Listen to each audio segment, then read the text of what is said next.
It's been a while. My name is Gina Margaret Campo, and I'm gonna share you the Gospel of God and my story, how I became like this. So it's been a while since I made a video, maybe 2 years. So, tatagalog ko na lang kasi baka hindi niyo maintindihan. Ito yung story ako.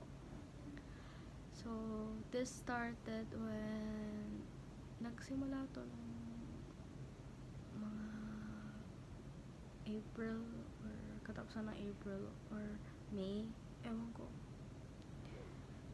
So, it all started when I was nag-scroll lang ako sa Facebook and nag-ano ako. And I may nakita akong isang word of God. And napansin ko lang na parang importante sabihin nung kayo na yun na nag-share ng gospel ng word of God. Kaya pinanood ko. And that changed my life forever. Since nagbakasyon kami and walang pasok ngayon, I'm gonna share you the word of God. Matthew 7:21. Not everyone who says to me, Lord, Lord, will enter the kingdom of heaven, but the one who does the will of my Father who is in heaven. Ayun po yung scariest verse na tinawag nila. And that verse changed my life. Ewan ko kung bakit nag-change yung buhay ko.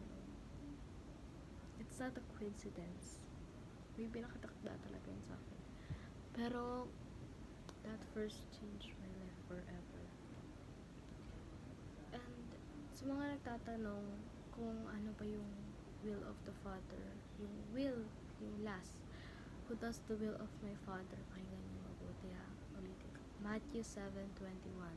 So, kung meron kayong lapis at papel, i-ano niyo yun.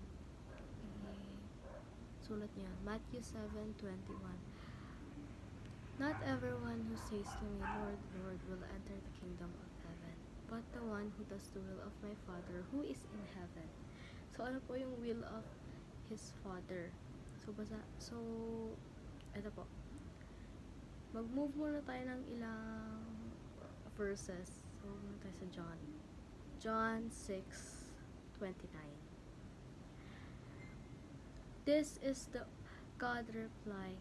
This is the only work once God. This is the only